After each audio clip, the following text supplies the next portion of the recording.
আসসালামু আলাইকুম, welcome back to my new sorry, এটা আম্মুর চ্যানেল। আম্মুতে ইন্ট্রো দেয় না, আমি দিয়ে দিলাম। সবাই কেমন আছেন কমেন্ট করে জানাবেন। আর এখন মেয়ে সুস্থ আছে, ভালো লাগতেছে। সব বাচ্চারা সুস্থ থাকলে বাবা মার ভালো লাগে, তাই না? এখন সুস্থ আছে, সবার সাথে একটু হাসি খুশি ভাবে আছে, খাওয়া দাওয়া ঠিকভাবে করতে পারতেছে একটু। তো সবাই দোয়া করেন, আপনাদের সকলের দোয়া এবং আল্লাহর অশেষ রহমতে সুস্থ হয়ে গেছে, আরো ভালোভাবে সুস্থ হয়ে যাক সবাই। এখনো পুরাপুরি সুস্থ না, বসে থাকতে পারতেছি না বেশিক্ষণ, আর খালি খুব শরীরটা ক্লান্ত লাগতেছে, ঘুমাইতে মন চাচ্ছে, ঘুমাইতে পারিনি এতদিন। না হলেও 10 দিন তো হয়ে গেছে, 12 দিন 13-14 দিনের উপরে ঘুমাই নাই। তারপর 2 মাস তো ঘুম হয়নি বাড়িতে, যে ঠিকভাবে ওইদিকে যে তো খাওয়া দাওয়া ঠিকভাবে হয়নি, পানির একটা সমস্যা ছিল, গ্রামে যায় আমাদের পানির সমস্যা। আর বাসাতেও আমি সেরকম কোনো রোদে যাই না, ছাদেও আমি সহজে যাই না। এমনি যে ঘুরতে যাওয়া বা ভালো লাগার জন্য যাওয়া, আমি সেটাও যাই না ছাদে, ঘর থেকে সহজে বের হই না। বাইরেও আগের যেরকম যেতাম স্কুল কোচিংয়ের জন্য, এখন তো স্কুল কোচিংও নাই, এখন বাইরে সেরকম যাই না, আর ঘরের ভিতরে থাকা হয়। মানে আমার শ্যুট করেনি আবহাওয়াটারও। আর আমি তো ছোট থেকে শহরে, গ্রামে এভাবে থাকা না। আর গলাটা বসে গেছে, কেউ কিছু মনে করিয়েন না, ভাবলাম আম্মুর ব্লগটা আমি শুরু করে, একটু ভালো লাগছে, আপনাদের সাথে একটু গল্প করি, আর আমার চ্যানেলেও ব্লগ দিব। তো আম্মু এখানে কি করছে একটু দেখে নেন। আমার চ্যানেলের নাম হচ্ছে মোনালিসাস ব্লগ।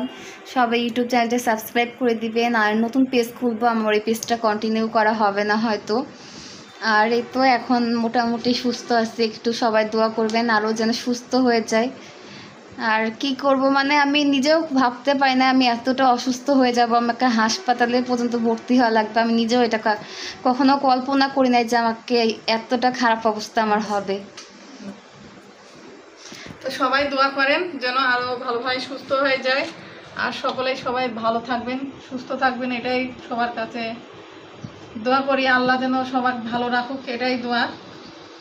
তো যাই হোক, মেয়ে সবার দোয়াতে এখন মোটামুটি সুস্থ আছে। আর দেখেন আপনাদের জন্য এই যে ফ্যান অফ করে ভিডিও বানাতে হচ্ছে, একদম ঘেমে একাকার। আর আমার হাতে, এই হাতটা এমন অবস্থা হয়ে গেছে, এই হাতটা আমার এখন হচ্ছে শক্তি নাই হাতে, ক্যানুলা দিচ্ছে, তারপরে এটাকে ইঞ্জেকশন মানে স্যালাইন দেওয়া হয়েছিল, ওইটার জন্য তো ক্যানুলা তো না, এমনি ব্লাড নিয়েছিল টেস্টের জন্য। তারপর আবার 2বার ইঞ্জেকশন, মানে হচ্ছে স্যালাইনের সুইটা ফুটাইছিল, বাটারফ্লাই সুইটা, ওইটা একবার রগে ঢুকায় আবার বের করে না, আবার আরেক জায়গাতে ঢুকাইছে, মানে ভুলভাবে ঢুকাই ফেলছিল, রগ পাইছিল না।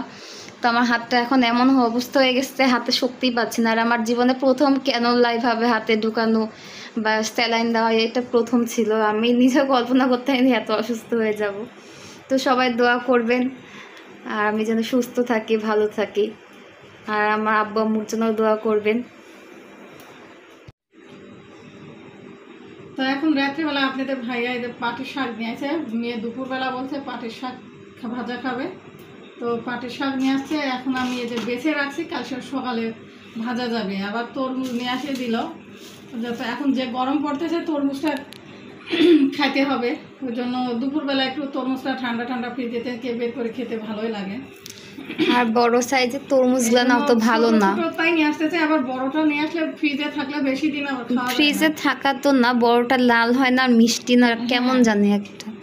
আর ওই জন্য কেটে দেখেই নিয়ে আসছে। আমি তো ঈদের দিন থেকে কিছুই খেতে পারি নাই। আবার কুশারের রস নিচে গেলাম, বাসার নিচে, তো যদি মোবাইলটা নিয়ে যেতাম তাহলে না একটু ভিডিও করতে পারতাম, মোবাইলটা নিয়ে যাওয়া হয়নি। আর মনে করেন যে আপনাদের ভাই ওখান থেকে কুশারের রস, আইসক্রিম কিনে দিল, তো ওইগুলি নিয়ে চলে আসলাম। পরে ছেলের হাতে আবার তরমুজ কিনে পাঠাই দিয়েছে। তো পাটের শাকটা আগে কিনে নিয়ে আসলো, আমি নিচ থেকে যাই নিয়ে আসলাম বাসা নিচে থেকে। তো এখন ভাবলাম যে এগুলি বেছে নিই আর আপনাদের সঙ্গে একটু গল্প করি। তো মেয়ে ব্লগটা শুরু করলো, তো সবাই আমার মেয়ের জন্য দোয়া করবেন, এরকমই যেন সবসময় হাসি খুশি থাকে, ভালো থাকে, ছেলে মেয়ে দুইটা মেয়ে যেন সুন্দরভাবে হাসি খুশিভাবে যেন জীবনটা কাটাই দিতে পারি, এই দোয়াটাই করবেন। আর এটা আমাদের সঙ্গে থাকবেন আর আমাদেরকে এভাবে ভালোবেসে সাপোর্ট করে যাবেন।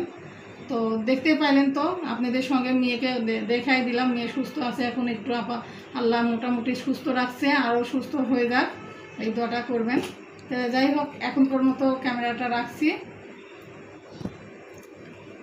তো ভিডিওটা আর বেশি বড় করতে চাচ্ছি না, রাত এখন মনে হয় 10টা বেজে গেছে। তো 10টা বেজে গেছে, আমাদের খাওয়া দাওয়া করতেও কিন্তু অনেক দেরি হয়ে গেছে। তো এখন খাওয়া দাওয়া করবো, খাওয়া দাওয়া করার পরে মেয়েকেও খাওয়া দাওয়া করাই, ওষুধ খাওয়াই দিতে হবে, ঘুম আসার টাইম হয়ে গেছে। তো যাই হোক, ভিডিওটি আর বেশি বড় করলাম না। সবাই ভালো থাকবেন, আর আজকের ব্লগটি কেমন লাগলো অবশ্যই সেটাও কমেন্ট করে জানাবেন। আর ভালো লাগলে অবশ্যই আমার ফেসবুক পেজটি ফলো করবেন, ইউটিউব চ্যানেলটি সাবস্ক্রাইব করবেন। তো এখনকার মতো বিদায় নিচ্ছি। সবাই ভালো থাকবেন, সুস্থ থাকবেন, আমার জন্য দোয়া করবেন, আমার বাচ্চাদের জন্য দোয়া করবেন। আপনারাও সবাই ভালো থাকবেন, সুস্থ থাকবেন। আল্লাহ হাফেজ।